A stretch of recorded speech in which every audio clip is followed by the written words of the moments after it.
Hey folks, this is Matt once again. Welcome back to another video. Wrestling video, which I know is not everyone's cup of tea, but I still want to do this from time to time. And we get to WrestleMania VI, the Ultimate Challenge. The Ultimate Warrior, this guy, versus Hulk Hogan. Ultimate Warrior was the Intercontinental Champion. Hulk Hogan was the World Wrestling Champion. They were both up for grabs. Were not that many pay-per-views, at least at this time, that was a face versus a face, a good guy versus a good guy. Which was interesting because you didn't really know who would win, at least from the get-go. And even in the beginning, it has the formations of the stars forming, and it's Hogan as Warrior. Kind of reminds me of the ending of Lou Ferrigno's Hercules, the second film. Yeah, Robert Goulet singing at the beginning to start the event. And again, I don't repeat myself. I want to make these. I try 10-15 minutes at most. Rip Martel versus Coco Beware. Not much to it. Pretty much just showcase Rip Martel's strength. Just, again, Coco Beware, anytime he's in this, yeah, he has his bird, he has some drop kicks, and he always loses. So Rip Martel puts him in a Boston Crab, Coco Beware gives up, loses, like always. I mean, he can sing the song fucking Pile Driver as many times as he wants, but anytime he gets in, he will get his ass pile drived. And not in a sexual way. The Colossal Connection versus Demolition. Colossal Connection was Andre the Giant and Haku. By this point, Andre the Giant was ill. He could not do much of anything. So it was Haku having to do everything. Haku accidentally hits Andre. Demolition wins as they pin Haku. And it was, again, not much match. Andre couldn't do shit. And I don't mean that in a rude way. It's just he was ill. He couldn't do anything. And this was truthfully the last match that we would see him in. I mean, once or twice he would appear, just not fighting or in a match, but he would appear. But this was technically his last, at least pay-per-view match, I should say. Because the manager, Bobby the Brain Heenan, is poking him and yelling at Andre, and then Andre slaps him.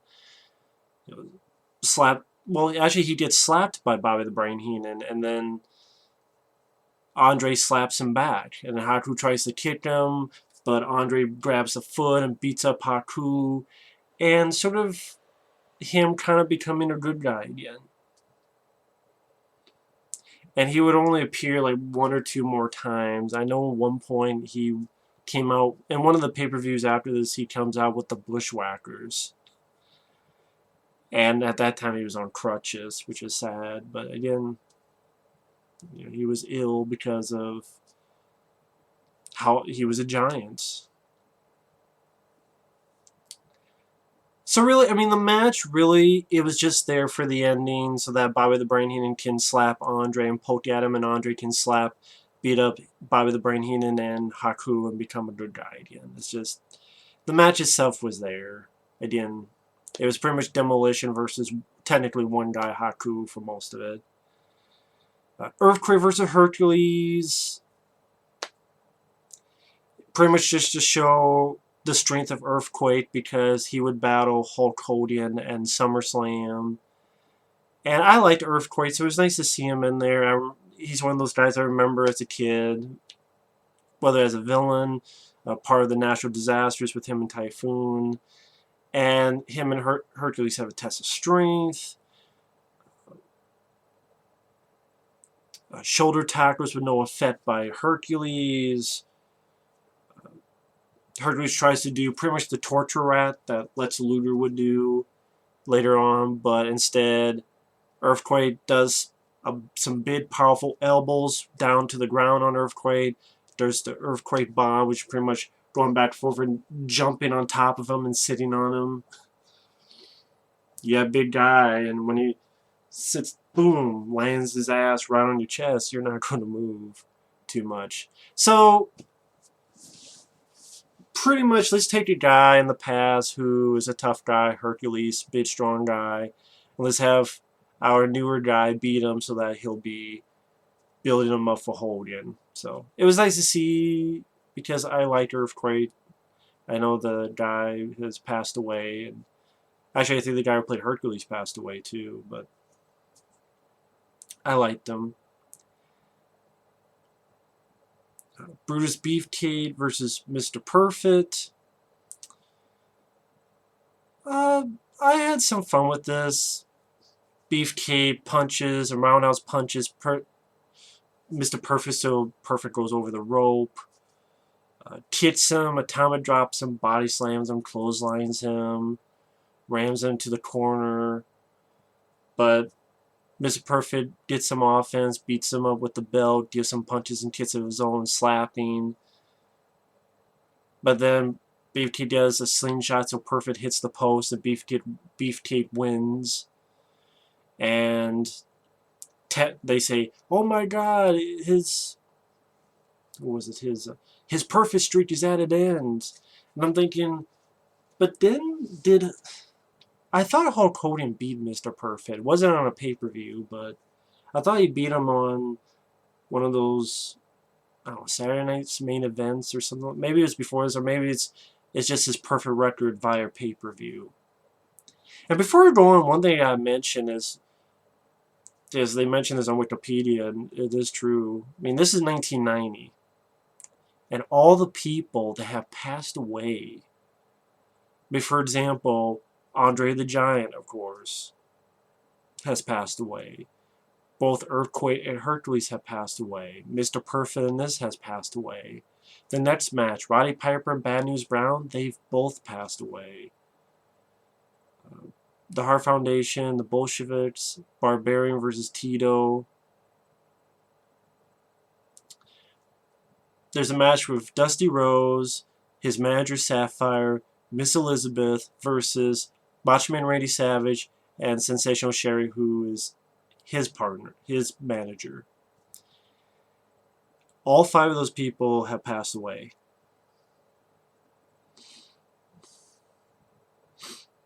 I mean, Hassar Gentleman versus Dino Bravo. Dino Bravo passed away.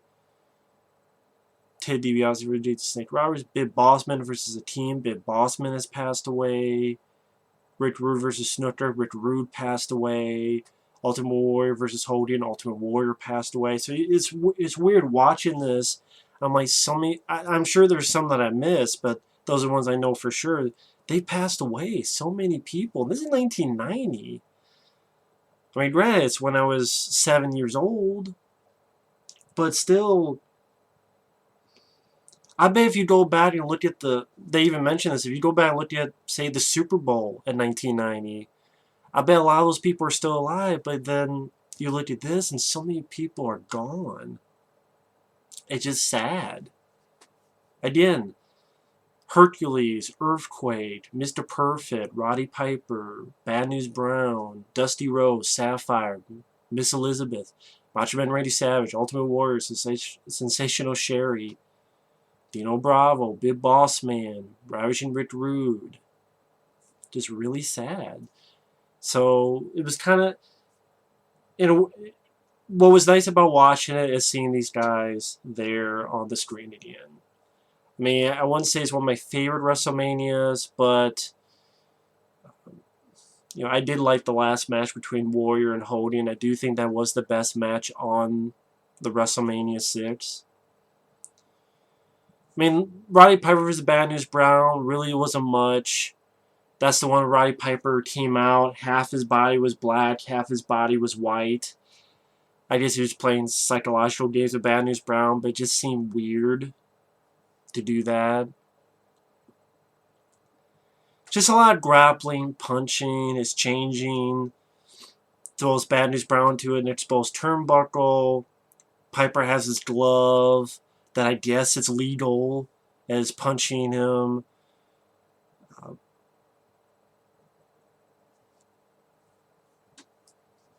And it ends with a double countout.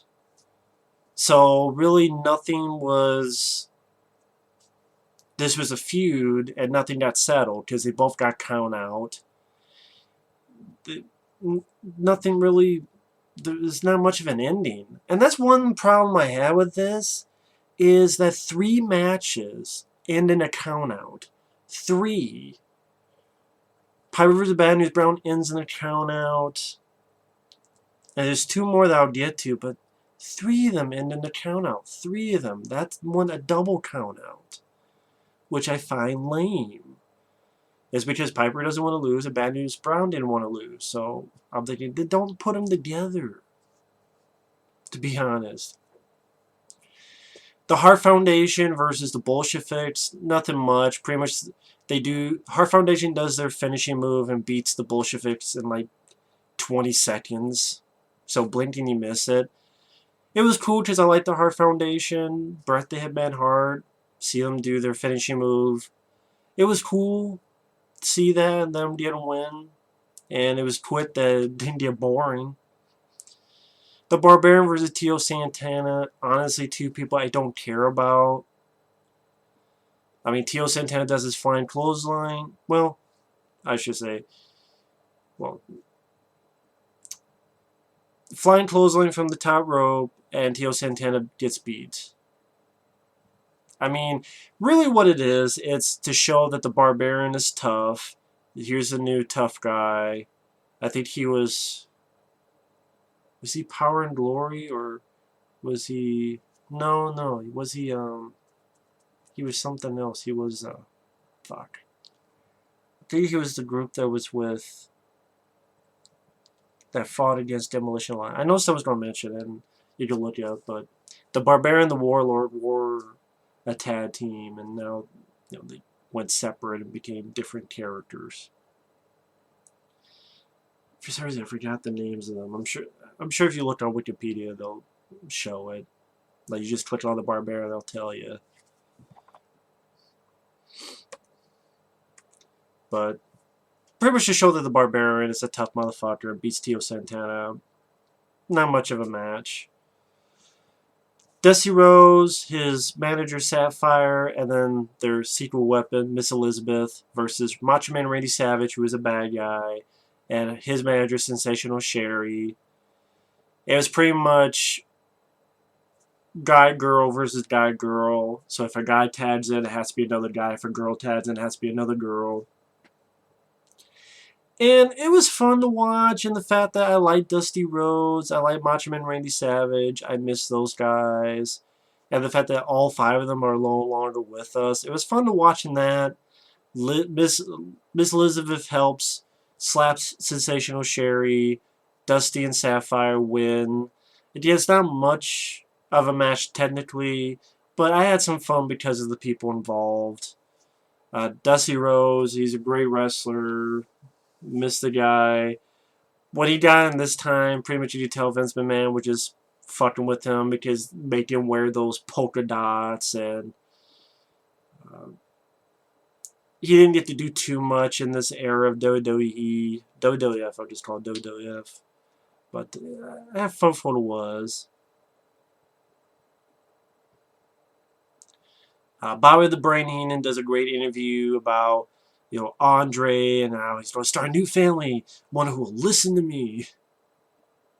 And then Macho Man, he's doing an interview where he's pissed off. He's like, get on the phone, you better get on the phone and call somebody. Macho Man just did great promos, really wonderful promos. And then you get some promos from Hogan and Warrior.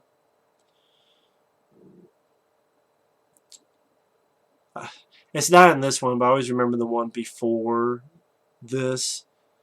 Again, it's not the Ultimate Warrior in this promo. It's not what I was thinking it was going to be. It's actually leading up to it. Kick down the cockpit doors, Hulk Hogan. Everyone makes fun of that, but I fucking love that promo. I mean, that's not what this promo is, but it just makes me think of it. I love that promo. And again, I know everyone makes fun of it, but I love it. Because he's the Ultimate Warrior, and I'm like, that's what he should be saying. Who made the sacrifice? Hulk Hogan. I love that. Yeah, I love that promo. Again, it's not. Repeat myself. That's this promo. It just makes me think it's the promo that was on, I don't know what wrestling program leading up to this WrestleMania 6. But Orient Express versus the Rockers, not much. It was really short. A count out, second count out, because Marty Jannetty got salt in his face.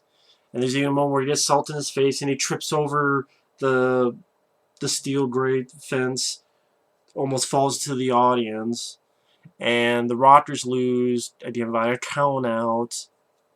And this is like this. Okay, that's the second count out. The first one was Piper versus Bad News Brown. This is the second count out. Hacksaw Jim Duggan versus Dino Bravo. Hacksaw wins because he hit a 2x4 and without the ref looking, and wins.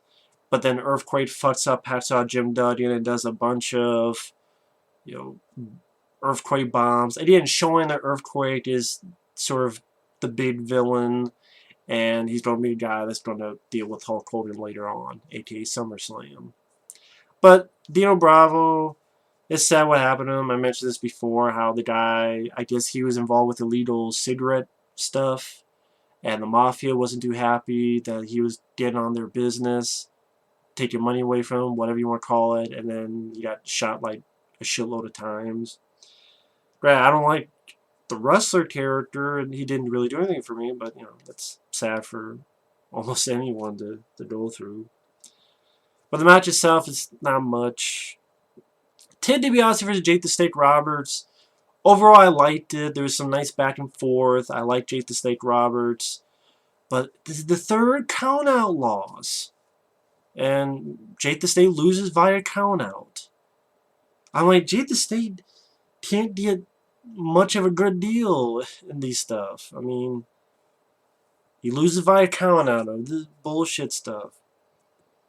Same with Survivor Series. I mean, you don't give him a belt. You don't give him too many victories. What's the deal? What's your problem with Jake the Snake Roberts? He really is sort of an underdog in this stuff. And a lot of people liked him, including me, and I'm talking about the crowd. But it's nice to see some back and forth, and after the match, the count-out loss, he does a nice DDT on the $1 Million Man. That was fun. So honestly, other than the crappy count-out finish, I liked it. Nice to see a DDT on the $1 Million Man. And I would say that's one of my favorites of the night. Because again, I like Jake the Snake Roberts a lot. Big Boss Man versus a team. Both guys used to be tag team partners. Pretty much to really show that Big Boss Man is now a good guy. Pretty short. Boss Man wins. Not much to it, but I like the Big Boss Man, so I was fine with watching it. But yeah, it's not much technically to it.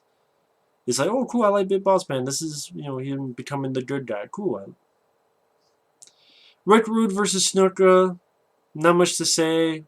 Rick Rude wins. By this time, Jimmy Snuka was there just to put people over and lose. Kind of like Coco Beware.